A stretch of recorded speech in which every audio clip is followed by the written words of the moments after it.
Welcome to doctor Sumit's biology classes. और आज हम कंप्लीट करने वाले हैं एपिथेलियल टिश्यू। ठीक है, कंप्लीट तो नहीं होगा, एक पार्ट हो जाएगा जिसमें इसमें कैरेक्टरिस्टिक्स और बेसिक स्ट्रक्चर एपिथेलियल टिश्यू की हम डिस्कस करेंगे, और सेकंड पार्ट में हम डिस्कस करेंगे टाइप्स ऑफ एपिथेलियल टिश्यू जैसे कि सिंपल और कंपाउंड और उसके वेरिएंट्स। तो अभी इसमें सिर्फ कैरेक्टरिस्टिक्स अपन डिस्कस कर रहे हैं। एक्चुअली वीडियो काफ़ी ज़्यादा लंबी हो जाती है और वो इंटरेक्टिव नहीं रह पाती है, इसलिए इसमें अपन आज देखेंगे एपिथेलियम। ठीक है, एपिथेलियम, एपिथेलियल, ये सारी एक ही चीज है। एपी मतलब अपॉन, थील मतलब निपल्स, अपॉन निपल्स ये बेसिक टर्म है। Is a fundamental animal tissue. ठीक है, फंडामेंटल या एलिमेंटल एनिमल टिश्यू जो कि कॉमन है सभी एनिमल सेल्स में, एनिमल ग्रुप्स में, स्पीसीज में, सभी स्पीसीज में कॉमन है epithelial tissue which is made up of one or more layers of compactly arranged cells. ठीक है, मतलब यह इसमें जो सेल्स हैं वो काफी कॉम्पैक्टली या टाइटली अरेंज होते हैं। फिर overlying basement membrane that covers the, किसके ऊपर है सेल्स, किसके ऊपर? आपने कभी केक देखा है? केक के नीचे एक बेस होता है। ठीक है, वो बेस इसमें क्या है? Basement membrane that covers the external and internal surface of various body parts. ठीक है, कॉम्पैक्टली अरेंज सेल है बेसमेंट मेम्ब्रेन के ऊपर, इसको बोलते हैं अपन एपिथेलियल टिश्यू। नाउ अब आते हैं, इसका टर्म दिया है र्यूश ने, र्यूश, RUYSCH, र्यूश ने इसका टर्म दिया है एपिथेलियम। और अब देखते हैं एपिथेलियम में जब एंडोथेलियम होता है, हमने पहले बताया था कि तीनों जर्म लेयर से डिराइव होते हैं एपिथेलियल टिश्यू। ठीक है, एंडोडर्म, मेसोडर्म, एक्टोडर्म, तीनों जर्म लेयर से डिराइव होते हैं। तो जो एंडोडर्म से डिराइव होता है उसको बोलते हैं एंडोथेलियम, मतलब कि विद इन, निपल के नीचे, अंदर, सॉरी निपल के अंदर। तो एपिथेलियम लाइनिंग हार्ट, दिल, ब्लड वेसल्स, लिम्फेटिक वेसल्स और सीरस कैविटीज। ठीक है, epithelium lining heart, blood vessel, lymphatic vessel और सीरस कैविटीज, इसको कहते हैं एंडोथेलियम। ठीक है, नेक्स्ट है मेसोथेलियम। मेसोथेलियम मतलब कि मिडिल निप्पल, निप्पल के बीच की लेयर्स। तो epithelium lining pleural, pericardial, peritoneal, scrotal और यूरोजेनिटल ट्रैक्ट, ये होते हैं मेसोडर्म से डिराइव। मेसोथेलियम जो होते हैं वो मेसोडर्म से डिराइव होते हैं। वो क्या क्या कवर करते हैं? प्लूरल, प्लूरल मतलब लंग्स, लंग्स की जो बाहर की कैविटी होती है उसको प्लूरल कैविटी कहते हैं। पेरिकार्डियल, पेरिकार्डियल मतलब हार्ट के बाहर की पेरिफेरी, बाहर के जो स्ट्रक्चर्स होते हैं उसको कवर करती है। कौन सी? अपनी ये मेसोथेलियम। फिर है पेरिटोनियल कैविटी, स्क्रोटल और यूरोजेनिटल। अब करते हैं कैरेक्टरिस्टिक्स या फिर गुण या क्वालिटी या चरित्र। तो कैरेक्टरिस्टिक्स क्या है? Cells are completely arranged, intercellular spaces बहुत नैरो होते हैं, कॉम्पैक्ट मतलब बहुत ही टाइट अरेंज होते हैं इसके सेल्स। और जो इंटरसेलुलर स्पेसेस होते हैं, दो सेल्स के बीच की जो स्पेसेस होती हैं वो बहुत ही महीन, बहुत पतली होती है, 20 to 30 नैनोमीटर वाइड होती है, मतलब कि एक वायरस भी ना घुस पाए, समझ रहे हो उसके बीच से। नेक्स्ट है adjacent cells held by cell junction. ठीक है, एक सेल को दूसरे सेल से कैसे वो है अटैच्ड है? सेल जंक्शन के थ्रू। फिर है extra cellular material is thin, बिल्कुल, क्योंकि कॉम्पैक्टली अरेंज है तो एक्स्ट्रा सेलुलर मटेरियल इसके पतले होंगे ही। फिर है इंटरसेलुलर मैट्रिक्स इज एब्सेंट। ठीक है, सेल के बीच में जो मैट्रिक्स होती है, जो कैविटी होती है जिसमें सेल तैरता है, वो तो एक्स्ट्रा सेलुलर फ्लूइड होती है, सेल के विद इन वो एब्सेंट होती है। ये एक कॉमन कैरेक्टरिस्टिक फीचर है, एग्जाम में क्वेश्चन पूछता है, एक्स्ट्रा सेलुलर मैट्रिक्स इसमें एब्सेंट रहती है, वो रहती है अपने एपिथेलियल टिश्यू में। नेक्स्ट है tissue is without any vascular supply of own. समझ रहे हो, इतना कॉम्पैक्टली अरेंज है, इतना थिन लेयर, और इसमें खुद की वास्कुलर सप्लाई भी नहीं है, मतलब खुद से डिराइव नहीं है। वास्कुलर सप्लाई है लेकिन नीचे से आ रही है, वो कनेक्टिव टिश्यू से आ रही है। एक्चुअली वास्कुलर सप्लाई मतलब ब्लड वेसल्स, किसी भी टिश्यू में ब्लड वेसल्स प्रेजेंट है तो मतलब उसकी वास्कुलर सप्लाई वहां पे है। तो इसमें एक्सेप्शन है स्ट्रा वास्कुलरिस कॉक्लिया का। ठीक है, ईयर में कॉक्लिया होता है, उसमें स्ट्राया वास्कुलरिस होता है, वो इकलौता ऐसा एपिथेलियल टिश्यू है जिसमें वास्कुलर ब्लड सप्लाई प्रेजेंट होती है खुद की। नेक्स्ट अपन देखते हैं न्यूट्रिशन कैसे होता है हमारे एपिथेलियल टिश्यू में। न्यूट्रिशन होता है डिफ्यूजन से from capillaries of underlying tissue. ठीक है, इसके नीचे जो टिश्यूज होती हैं उससे कैपिलरीज होती हैं। कैपिलरीज फाइन आर्टरी वेन्यूल जहां पे ज्वाइन करती है वो कैपिलरीज होती है, फाइन आर्टेरियोल वेन्यूल्स, तो उसके थ्रू इनको न्यूट्रिशन मिल रहा है। ठीक है, डिफ्यूजन हो के वहां पे इनको न्यूट्रिशन क्या कार्बोहाइड्रेट, फैट, प्रोटीन, यही तो न्यूट्रिशन है। तो ये इनको प्रोवाइड हो रहा है अपने एपिथेलियल टिश्यू को। Quick to regenerate on injured, injured हो जाती है तो बहुत जल्दी रीजनरेट हो जाती है। लेकिन एक चीज और है, जहाँ पे ब्लड सप्लाई कम होता है ना, वहाँ पे रीजनरेशन बहुत वीक होता है। लेकिन यहाँ पे क्या है, क्योंकि इसमें खुद की ब्लड सप्लाई नहीं, उसके बाद भी इसका रीजनरेशन काफी अच्छा है। ये एक एक्सेप्शन की तरह आप ले सकते हो। Basal surface lies in a contact with a non cellular layer called basement membrane. अभी हम बेसमेंट मेम्ब्रेन का स्ट्रक्चर पढ़ेंगे।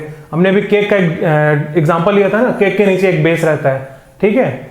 तो यहाँ पे भी एक बेस है, एपिथेलियल टिश्यू के नीचे भी एक बेस है, इसको बेसल मेम्ब्रेन या बेसमेंट मेम्ब्रेन भी बोलते हैं। तो बेसमेंट मेम्ब्रेन, अब ये क्वेश्चन शायद एम्स या फिर ओलंपियाड में पूछ सकता है, नीट में मुझे नहीं लगता पूछेगा कि बेसमेंट मेम्ब्रेन क्या किस किस स्ट्रक्चर से सिंथेसाइज है। तो पार्टली सिंथेसाइज होती है ये एपिथेलियल टिश्यू से, और पार्टली सिंथेसाइज होती है कनेक्टिव टिश्यू से। मतलब दोनों से मिलकर सिंथेसाइज। कोई बेसमेंट मेम्ब्रेन जो कि एपिथेलियल टिश्यू के नीचे बेस है, वो पार्टली कनेक्टिव टिश्यू से, जो उसके नीचे कनेक्टिव टिश्यू प्रेजेंट है उससे डिराइव होगी, और पार्टली बनेगी अपने एपिथेलियल टिश्यू से। नेक्स्ट आते हैं अपन बेसमेंट मेम्ब्रेन, इसका स्ट्रक्चर देखते हैं। Delicate non cellular layer made of extra cellular material. Delicate है, बहुत थिन है, उसको स्क्रैच आ जाए तो सबसे पहले तो वही इंजर्ड हो जाए। फिर non cellular layer, non cellular layer है, सेल्स प्रेजेंट नहीं होंगे इसमें, ठीक है, जोन्स प्रेजेंट होंगे। अब देखते हैं स्ट्रक्चर कैसे बना है। Made of extra cellular materials, मतलब सेलुलर मटेरियल्स नहीं है यहाँ, एक्स्ट्रा सेलुलर मटेरियल्स से मिलकर बेसमेंट मेम्ब्रेन बना है। Made up of two parts, outer basal lamina, ठीक है, दो पार्ट्स है इसमें। बाहरी पार्ट को बेसल लैमिना बोलेंगे, इनर पार्ट को रेटिकुलर लैमिना बोलेंगे। Outer part basal lamina, inner part reticular lamina. हम पढ़ रहे हैं बेसल मेम्ब्रेन, बेसल मेम्ब्रेन जो कि बेस है किसका, एपिथेलियल टिश्यू का। बिल्कुल भूलना मत अभी बीच में कि क्या चल रहा है। अब बिल्कुल सच में कंफ्यूजिंग पॉइंट यहीं पे आ जाता है कि पढ़ क्या रहे हैं, 2-4 पॉइंट के बाद अपन बोलने लगते हैं कि पढ़ क्या रहे हैं। इसलिए ध्यान बना के रखना। अपन पढ़ रहे हैं बेसमेंट मेम्ब्रेन, बेसमेंट मेम्ब्रेन के दो पार्ट है, आउटर, इनर। अब हम लोग जो आउटर पार्ट है बेसल लैमिना उसको देखते हैं। बेसल लैमिना 18 नैनोमीटर थिक होता है। नैनोमीटर्स में याद रखना, अपन ने जब वायरस वाला अभी 3-4 दिन पहले किया था वायरस, तो उसमें वायरस की डायमेंशन देखना था।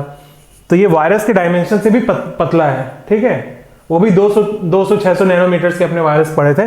लेकिन ये जो अपना बेसल लैमिना है किसी भी सेल का, बेसल लैमिना आप उठा के देख लो तो वो 80 नैनोमीटर के अराउंड थिक होगा। Made of basal lamina, made of lamina lucida in contact with membranes of epithelial cell and lamina densa below it. यहीं पे पॉइंट आके रुक जाता है, ठीक है। अपन कहाँ तक पहुंचे थे, बेसल मेम्ब्रेन में दो पार्ट होते हैं। पहला होता है अपना आउटर बेसल लैमिना और इनर रेटिकुलर लैमिना। अपने को बेसल लैमिना से मतलब है, बेसल लैमिना के किस चीज से मिलके बना है, लैमिना लूसिडा से। उसके कांटेक्ट में क्या है, मेम्ब्रेन्स ऑफ एपिथेलियल सेल और लैमिना डेंसा, ठीक है। Lamina densa, membrane of epithelial cell और लैमिना लूसिडा, ये सारे बेसल लैमिना के अंतर्गत हम पढ़ेंगे। नेक्स्ट है लैमिना डेंसा, ठीक है। कंसिस्ट ऑफ डायग्राम में आप देख रहे होगे, lamina densa consist of delicate network of collagen, ठीक है। नॉन सेलुलर लेयर है बेसमेंट मेम्ब्रेन, याद रखना, एक्स्ट्रा सेलुलर मटेरियल से मिलकर बना हुआ है। अब लैमिना डेंसा देख रहे हैं हम लोग, बेसल लैमिना देख लिए, इनर रेटिकुलर लैमिना नीचे पढ़ेंगे, बेसल लैमिना और लैमिना लूसिडा देखे हैं, मेम्ब्रेन्स ऑफ एपिथेलियम देखे हैं और लैमिना डेंसा देखे हैं। अब लैमिना डेंसा देखते हैं, लैमिना डेंसा है क्या। Consist of delicate network of collagen, heparin sulphate, proteoglycan and laminin. क्या क्या है इसमें, कोलाजन है, हेपारिन सल्फेट है, प्रोटियोग्लाइकन एंड लैमिनिन। अब लैमिना लूसिडा जो है इज फॉर्म्ड ऑफ, जो लैमिना लूसिडा है जो अपन ने बेसल मेम्ब्रेन के बाद जस्ट बाद देखा, is formed of surface coat of epithelial cells, ठीक है। एपिथेलियल सेल्स का जो सरफेस है, मतलब जब एक जगह नहीं जो जाते हैं वो एक कवरिंग कर देते हैं, उससे मिलके अपना लैमिना लूसिडा बना हुआ है। इसमें भी प्रोटियोग्लाइकन्स प्रेजेंट होते हैं, ग्लाइकोप्रोटीन होगा, एडेसिव प्रोटीन होगा। अब एडेसिव प्रोटीन्स कौन से होते हैं, इंटीग्रिन्स होगा और हेमिडेस्मोसोम्स होता है। हेमिडेस्मोसोम्स अभी नीचे पढ़ेंगे। नेक्स्ट करते हैं अब इसका रेटिकुलर लैमिना का देख लेते हैं। रेटिकुलर लैमिना अपन जो देखे थे यहाँ पे, बेसल मेम्ब्रेन के दो पार्ट है, बेसल लैमिना और ये अपना रेटिकुलर लैमिना।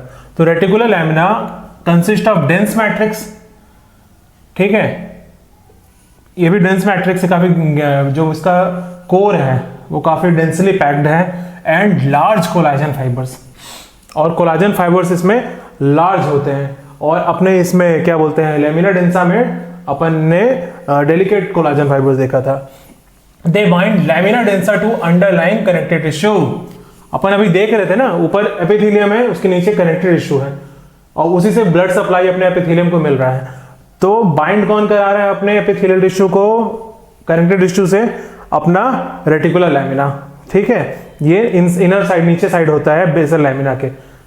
ये कनेक्टेड टिश्यू बेसल लैमिना, नीचे सॉरी एपिथेलियल टिश्यू, ये अपना बेसल मेम्ब्रेन, और नीचे उसके कनेक्टेड टिश्यू, और बेसल मेम्ब्रेन में आउटर लेयर और इनर लेयर। इनर लेयर पे अपना मिल रहा है अपना रेटिकुलर लैमिना, और रेटिकुलर लैमिना में ये प्रेजेंट होता है अपना लार्ज कोलाजन फाइबर्स प्रेजेंट है, डेंस मैट्रिक्स प्रेजेंट है, और ये बाइंड कर रहा है नीचे वाले कनेक्टेड टिश्यू, सबसे नीचे लेयर यही है।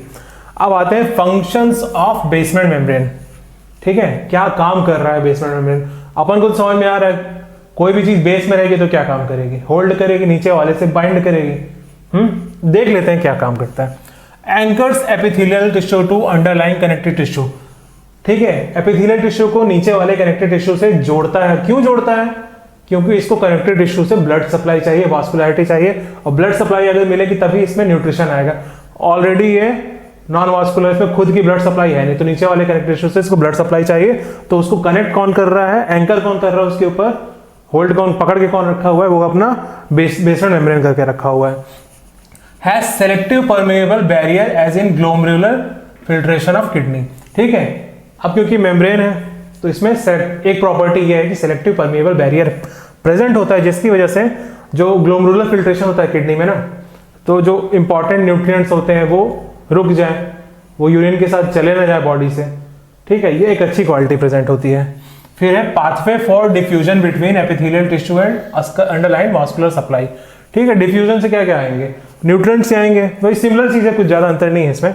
फिर है डिटरमाइंस, ये कुछ अलग फैक्टर है, determines polarity, metabolism, cell division, repair and movement of other tissue, ठीक है, पोलैरिटी डिटरमाइन करेगा। पोलैरिटी कैसे डिटरमाइन करेगा? ऐसे बहुत सारे टर्म्स अपने को बुक में लिखे हुए मिल जाते हैं, हम लोग रट भी लेते हैं, बहुत लोग रट लेते हैं, लेकिन समझते नहीं कि होता क्या। पोलैरिटी कैसे डिटरमाइन करेगा? तो पोलैरिटी ऐसे डिटरमाइन करेगा कि इसके बाहर में, क्योंकि अभी ये डिफ्यूजन मेम्ब्रेन है, इसमें परमेएबल बैरियर्स प्रेजेंट होती हैं। तो जैसे मान लीजिए आप किडनी का एग्जांपल ले लेते हैं, ग्लोमेरुलर फिल्ट्रेशन का ले लेते हैं, अगर Na+ ज़्यादा अंदर आ रहे हैं, ठीक है, सेल के अंदर ज़्यादा Na+ आ रहा है और Cl- बाहर निकल रहा है, या कोई भी कंपाउंड बाहर निकल रहा है, क्योंकि परमेएबल मेम्ब्रेन है इसलिए नीचे की कैटायनिक कंसंट्रेशन बढ़ जाएगी और एनायनिक कंसंट्रेशन ऊपर की कम हो जाएगी, या वाइस वर्सा, ऐसा हो सकता है। तो ये होती है अपनी पोलैरिटी चेंज, और ऐसा आपको कोई भी कोचिंग वाले नहीं बताते हैं, सिर्फ वो रटवा देते हैं आपको एक एक स्टेप, और आउट ऑफ द वर्ल्ड आपको एग्जाम्पल देंगे, जिससे कुछ भी समझ में नहीं आता, और फिर आप अगले साल फिर जाते हो आप प्रिपरेशन करने वहाँ पे, और जब एग्जाम में क्वेश्चन आते हैं ना तो बहुत बेसिक से क्वेश्चन आते हैं, ठीक है, लेकिन आप जब वहाँ एग्जाम करोगे तो वो अलग ही फील होगा कि अरे ये तो पढ़े नहीं, ये तो हमें नहीं पढ़ा। एक्चुअली सब कुछ आपको पढ़ाया गया है, बस क्वेश्चन अलग होते हैं, घुमा फिरा के उसी सेम चीज को घुमा फिरा के दे देते। तो आपको जब पोलैरिटी का मतलब नहीं पता है, आप सिंपल मेटाबॉलिज्म का मतलब आपको नहीं पता है, तो फिर कैसे करोगे आप? कोई भी एग्जाम्पल, कितने भी example out of the word example रट लो, लेकिन नहीं होता है। अब जैसे रिपेयर है, रिपेयर आप इसमें लिखा हुआ है, रिपेयर का काम कर रहा है बेसल मेम्ब्रेन। कैसे कर रहा है? क्योंकि एपिथेलियल टिश्यू नीचे के कनेक्टिव टिश्यू से जुड़ी हुई है, तो जब उसमें ब्लड जब वास्कुलरिटी मिलेगी, जब ब्लड उसमें फ्लो करेगा, तभी वो चीज रिपेयर होगी, अदरवाइज वो डेड है। किसी भी चीज में अगर ब्लड सप्लाई नहीं तो डेड है, ठीक है। हाँ, इसीलिए वास्कुलरिटी का बहुत इंपॉर्टेंस है, ब्लड का बहुत इंपॉर्टेंस है। नेक्स्ट आते हैं अपन फंक्शंस ऑफ, ये तो हो गया अपना सरफेस आउटग्रोथ। सरफेस आउटग्रोथ क्या होता है? एपिथेलियल टिश्यू के, जैसे किसी को नहीं बोल देते यार तेरे तो कांटे लगे हैं, तो ऐसे एपिथेलियल टिश्यू के बाहर में कांटे लगे होते हैं, या कुछ आउटग्रोथ होता है, जैसे हमारा आउटग्रोथ है हेयर है, ठीक है, वैसे एपिथेलियल टिश्यू एनिमल्स के अंदर होगा, ठीक है। अब उसके बाहर में कुछ सरफेस आउटग्रोथ प्रेजेंट होते हैं। वो सरफेस आउटग्रोथ कौन कौन से होते हैं? मे बी या तो नॉर्मल एपिथेलियल टिश्यू कभी कभी स्मूथ होता है, ठीक है, या फिर ऐसा नहीं कि सभी में सरफेस आउटग्रोथ, सभी टाइप के एपिथेलियल टिश्यू में सरफेस आउटग्रोथ होते हैं। कुछ स्मूथ होते हैं, और जिसमें जो स्मूथ नहीं होता उसमें होते हैं माइक्रोविलाई, स्टीरियोसिलिया, सिलिया और फ्लैजिला। 4 टाइप के आउटग्रोथ हैं, ठीक है अपने, माइक्रोविलाई, स्टीरियोसिलिया, सिलिया और फ्लैजिला। अब स्टार्ट करते हैं, माइक्रोविलाई देख लेते हैं। माइक्रोविलाई नाम से ही लग रहा है, माइक्रो है मतलब छोटा, विलाई है मतलब स्मॉल शैगी हेयर, ठीक है। शैगी वो वैसे वाले खड़े वाले बाल नहीं होते, स्मॉल शैगी हेयर, छोटे छोटे बाल वैसे होते हैं अपने माइक्रोविलाई। माइक्रोविलाई कहाँ पे अपन देखा है, अगर आप न्यूट्रिशन पढ़ोगे तो आपको पता चलेगा। अब नेक्स्ट देखते हैं माइन्यूट फिंगर लाइक इवेजिनेशन। अब एक टर्म है, ये आपको कोई नहीं बताएगा ना, ऐसे रटवा देंगे आपको कोचिंग्स में या स्कूल से जहाँ भी आप पढ़ते हो वहाँ रटवा दिया जाएगा। आपको ये नहीं बताया जाएगा इवेजिनेशन और इनवेजिनेशन क्या होता है। जैसे ये बाल है ना, ये बाल मेरे बाहर को गए हुए हैं और यही अंदर होते, स्किन के अंदर गए होते तो वो इनवेजिनेशन होता, और बाहर को निकले इसलिए इसको इवेजिनेशन बोलते हैं। Of the free cells and surfaces, ठीक है। Minute finger like evagination of the free cell, किसी भी फ्री सेल के ऊपर इवेजिनेशन मतलब अंदर से बाहर को वो जाता हुआ कोई भी इवेजिनेशन, कोई भी स्ट्रक्चर अगर प्रेजेंट है तो उसको अपन यहाँ पे माइक्रोविलाई कह रहे हैं। अब ये कहाँ कहाँ प्रेजेंट होता है, स्मॉल इंटेस्टाइन में प्रेजेंट होता है, गाल ब्लैडर में होता है, यूटेरस में होता है, convoluted part of uriniferous tubule में होता है, हेपेटिक सेल्स में होता है, ठीक है। स्मॉल इंटेस्टाइन में काम क्या होगा मैं बता रहा हूँ आपको, पहले ही काम बता देता हूँ। कोई भी चीज होती है उसको नीचे को पुश करने के लिए, ठीक है। जो झाड़ू लगाते हैं ऐसे, ठीक है, बिल्कुल झाड़ू जैसा आउटग्रोथ रहता है और वो नीचे को जल्दी से पुश करता है। स्मॉल इंटेस्टाइन में फूड को पुश करेगा, गाल ब्लैडर में बाइल को नीचे पुश करेगा, यूटेरस में ओवम को नीचे पुश करेगा, convoluted part of uriniferous tubule में क्या करेगा, यूरिन को ही नीचे पुश करेगा। हेपेटिक सेल में, लीवर सेल में जो लीवर के कंटेंट्स होते हैं, बहुत कुछ, लीवर तो बहुत कुछ बनाता है ना, ठीक है। तो ये काम है अपना माइक्रोविलाई का। माइक्रोविलाई का डायमीटर 0.1 माइक्रोमीटर होता है, लेंथ कितना है 0.6 to 2 micrometre. Their number can be 3000 per cell in intestinal epithelium. सबसे ज्यादा इंटेस्टिनल एपिथेलियम माइक्रोविलाई प्रेजेंट होंगे जो कि 3000 पर सेल प्रेजेंट होते हैं। If found in parallel series the cell surface is called striated या बॉर्डर। अगर पैरेलल सीरीज में प्रेजेंट हुए मतलब ऐसे ऐसे ऐसे खड़े, ये सीधा है और ऐसे ऐसे लेयर्स में अगर प्रेजेंट होते हैं तो फिर उसको स्ट्रैटेड माइक्रोविलाई या फिर स्ट्रैटेड एपिथेलियम बोलेंगे।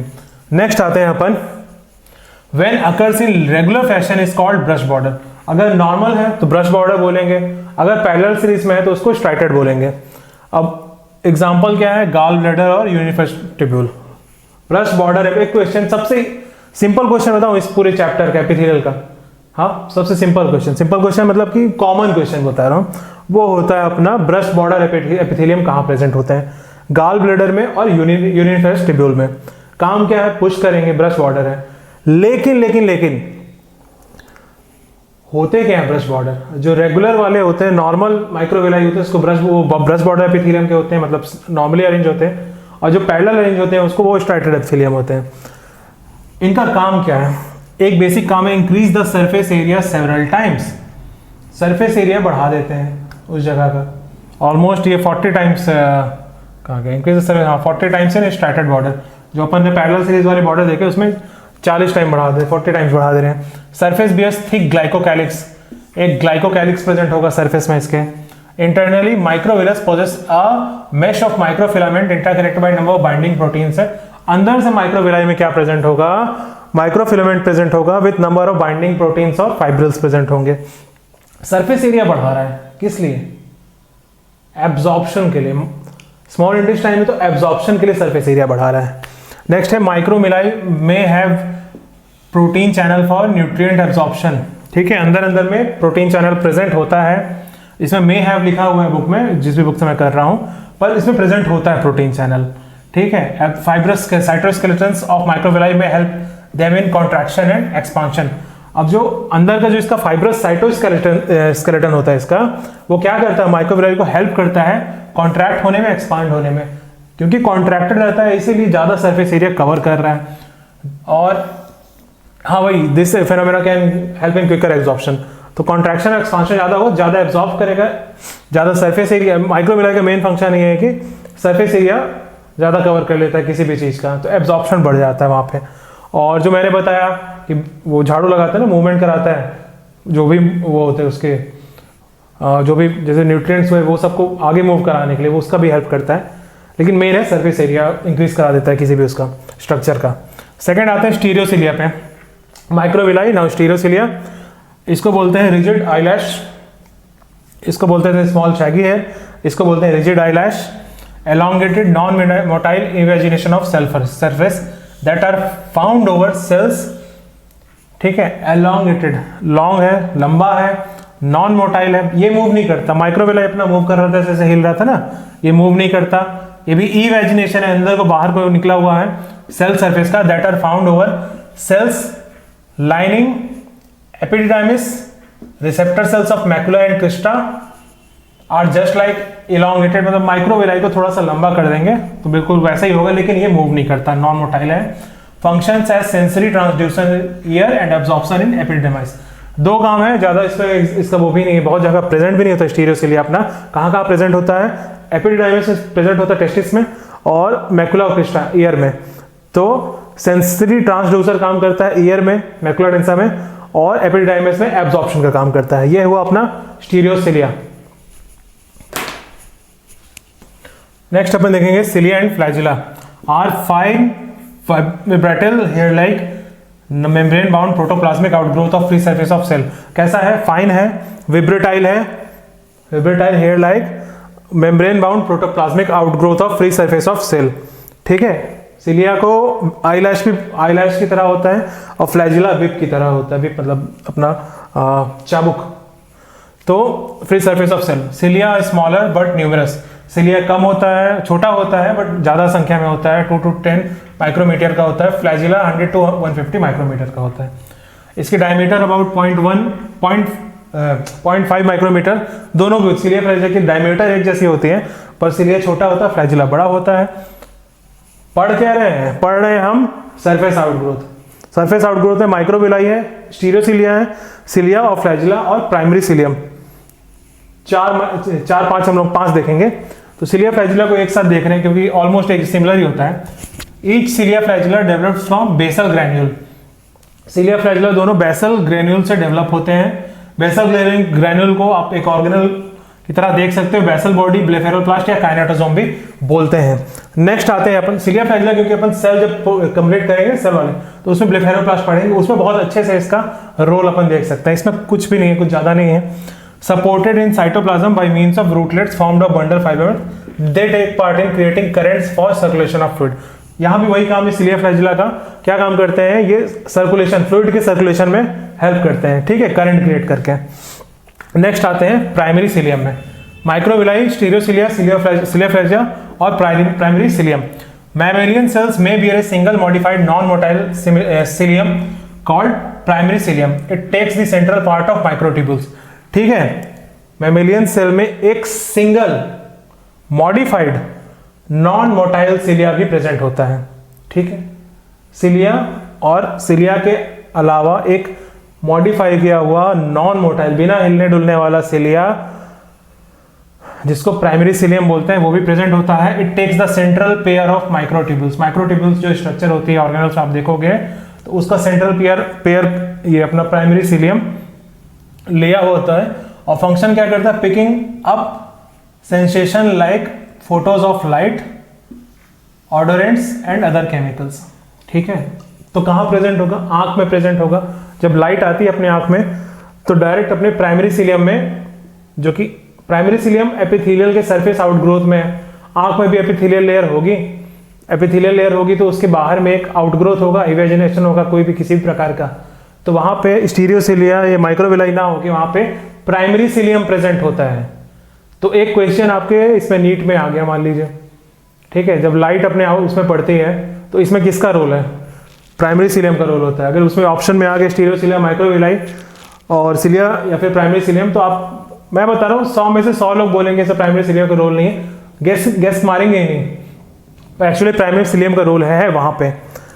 ओडोरेंट्स, स्मेल करने में भी इसका हेल्प होता है। प्राइमरी सिलियम का काफी इंपॉर्टेंट है, 2-4 फीचर ही है, 2-4 कैरेक्टर्स ही हैं इसके, कुछ ज्यादा नहीं है।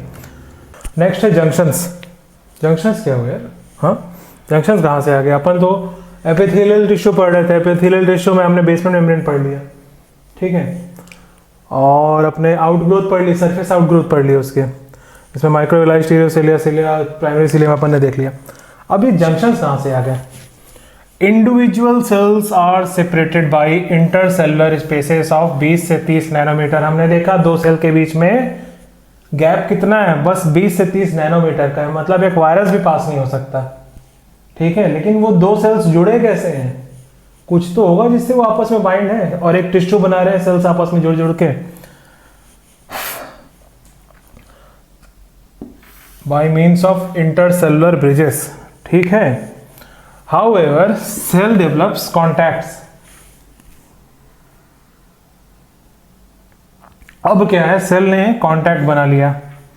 टू टाइप ऑफ कॉन्टैक्ट, दो तरह के कॉन्टैक्ट्स जो होते हैं जिससे आपस में सेल्स जुड़े हुए होते हैं। एक होता है अनस्पेशलाइज्ड, दूसरा है स्पेशलाइज्ड, ठीक है। एक जिसको स्पेशलाइज्ड है भैया, जो उसी काम के लिए बना हुआ है। एक कॉन्टैक्ट जो होता है वो अनस्पेशलाइज्ड कॉन्टैक्ट होता है। तो unspecialised by transmembrane protein called cadherins. कुछ कॉन्टैक्ट्स जो कि अनस्पेशलाइज्ड है, जो रेगुलर नहीं है, ऐसे अपने जो कॉन्टैक्ट्स हैं वो कैथरीन्स बना रहा है, ठीक है। अभी ट्रांसमेम्ब्रेन प्रोटीन हमने इंटीग्रिन्स और कैथरीन्स देखा था। और contact between cells and extracellular materials are maintained through adhesion glycoprotein called integrin, ठीक है। जो सेल्स का है वो ट्रांसमेम्ब्रेन प्रोटीन से कैथरीन से जुड़े हैं, ठीक है।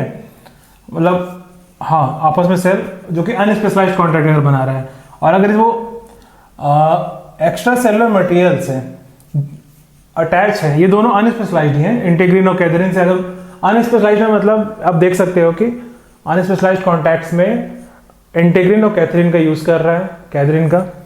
और स्पेशलाइज्ड कॉन्टैक्ट अगर आ गया तो क्या क्या होंगे? इंटरसेलुलर ब्रिजेस होंगे, इंटरडिजिटेशंस होगा, टाइट जंक्शन होगा, एथेरिन जंक्शन होगा और गैप जंक्शन होगा, ठीक है। ये पांच स्पेशलाइज्ड कॉन्टैक्ट जो कि सेल के साथ मिलके, या सेल बाहर, अब कहीं तो है, कहीं तो प्रेजेंट है ऑर्गन में, ठीक है। सेल्स जो कॉन्टैक्ट बना रहे हैं, कौन से सेल्स?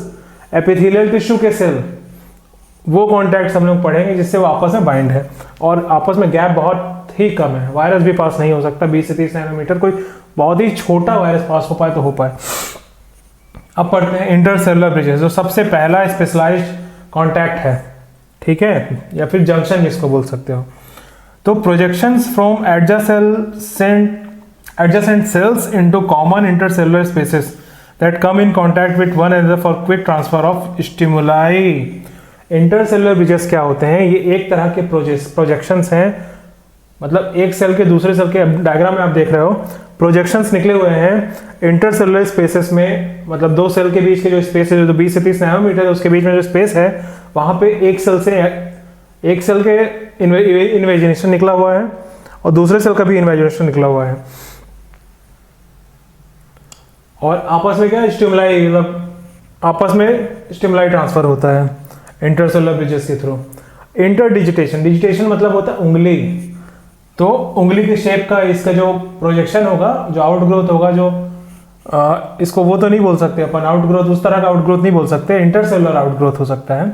तो एडजेसेंट सेल्स शो आउटग्रोथ विच फिट इनटू ईच अदर, और ये आपस में ऐसे फिट हो जाएंगे, जैसे मेरी उंगलियां दूसरे उंगली में फिट हो रही हैं। Interdigitations, it enhances adhesion and large area for mutual exchange. इन दोनों को ज़्यादा इंपॉर्टेंस नहीं है अगर आप नीट की प्रिपरेशन कर रहे हो, इंपॉर्टेंस इधर आएगी। टाइट जंक्शन, ठीक है, ऑक्लूडिंग जंक्शन या zona occludens. Plasma membrane of adjacent cells are fused at intervals. Diagram में आप देख रहे हो, fusion strengthened by sealing strands और रिज एंड ग्रूव अधेशन, ठीक है। आप डायग्राम से समझ लो कि है क्या, प्लाज्मा मेम्ब्रेन आपस में सेल के फ्यूज हो रहे हैं, फिर फ्यूजन से जो सीलिंग स्ट्रैंड है और रिज और ग्रूव आपस में चिपक रहे हैं। Tight junction create diffusion barrier, एक डिफ्यूजन बैरियर क्रिएट हो रहा है वहां पे, prevent leakage of potential toxic substances and create regional differentiation to allow certain parts to perform special function like ion transport और सिक्रेशन। मतलब कि जो टॉक्सिक सब्सटेंसेस है एक सेल को दूसरे सेल में आने से ही अपना टाइट जंक्शन रोक रहा है, ठीक है, और कुछ आयन को आपस में ट्रांसफर करने के लिए परमिशन दे रहा है, उससे ज़्यादा कोई काम नहीं है। लेकिन ये अलग अलग तरह का होता है, जोना ऑक्लूडेंस बोलते हैं, इसमें ज़्यादा इंपॉर्टेंस यही है कि जोना ऑक्लूडेंस बोलते हैं टाइट जंक्शन को, और टॉक्सिक सब्सटेंसेस को आने नहीं दे रहा है, इसमें और कुछ सिग्निफिकेंस नहीं, सब एक जैसे ही लगता है। आप डायग्राम देख लो, डायग्राम से अगर डायग्राम आ गया किसी भी एग्जाम में आपके कि ये कौन सा जंक्शन है, तो वो डायग्राम आपको पहचानना आना पड़ेगा। नेक्स्ट है अधेरिंग जंक्शन, ये सबसे इंपॉर्टेंट है क्योंकि ये आपको ना आपके एमबीबीएस में तो आएगा ही, आपके पीजी तक में ये सब इसके क्वेश्चंस रिलेटेड आते हैं, जैसे कि डेस्मोसोम्स हुआ, हेमिडेस्मोसोम्स हुआ, ये पूछेगा ही पूछेगा। तो अधेरिंग जंक्शन में perform cementing function to keep neighbouring cell together. तो ये अधेरिंग जंक्शन क्या करता है, चिपकाने वाला सीमेंटिंग फंक्शन कर रहा है दो सेल को आपस में, अगल बगल नेबरिंग सेल्स को एक दूसरे के साथ जुड़े रहने में।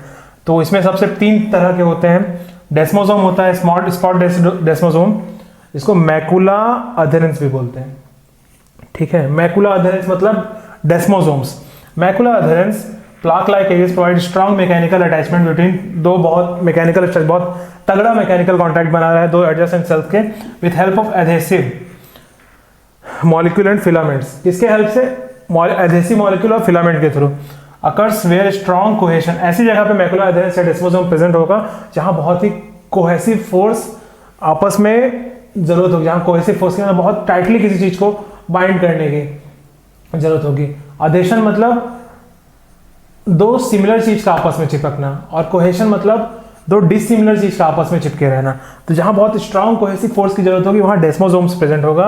एग्जांपल है स्ट्रेटम स्पाइनोसम ऑफ एपिडर्मिस, जो एपिडर्मल लेयर होती है ना, स्किन की लेयर होती है, वहां एक स्ट्रेटम स्पाइनोसम होता है, वहां पे प्रेजेंट होता है अपना डेस्मोसोम।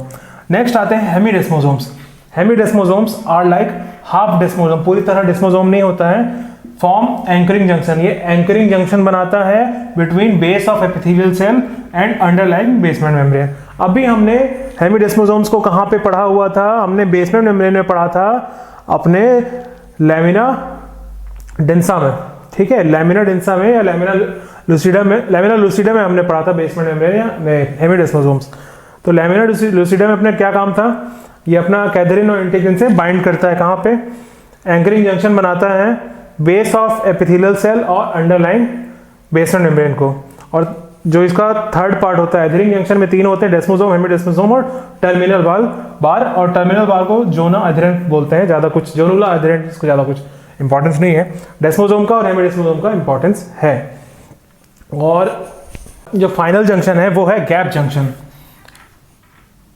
आपके अभी एग्जाम्स अगर आप 11th के जो बच्चे होंगे वो देख रहे होंगे, एग्जाम्स में उनके आप क्वेश्चन आता है व्हाट इज गैप जंक्शन।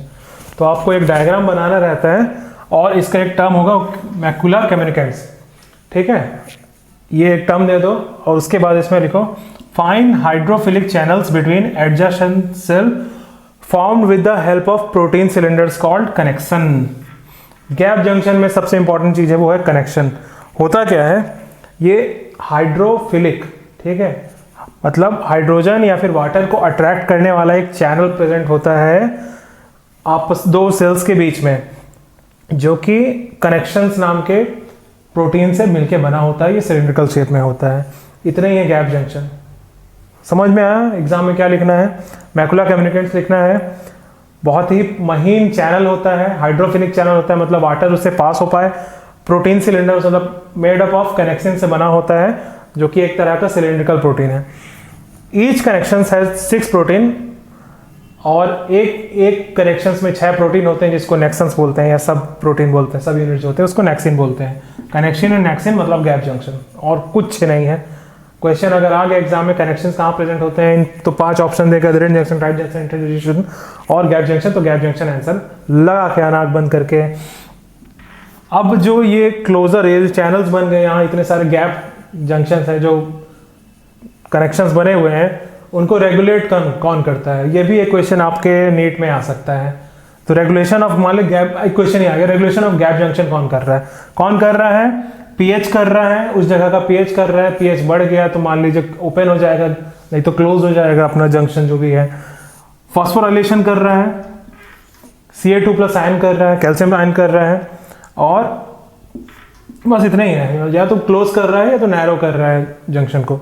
अब नेक्स्ट टॉपिक में हम लोग वही सिंपल कंपाउंड पढ़ेंगे एपिथेलियम का, और कोशिश करूंगा एक बार में कंप्लीट करने की, ज़्यादा डिटेल में नहीं जाते हैं। लेकिन हाँ, वहाँ पे मैं जरूर आपको बताऊंगा कि जैसे यहाँ वास्कुलरिटी बताया कि वास्कुलरिटी क्या है, उसका इंपॉर्टेंस क्या है।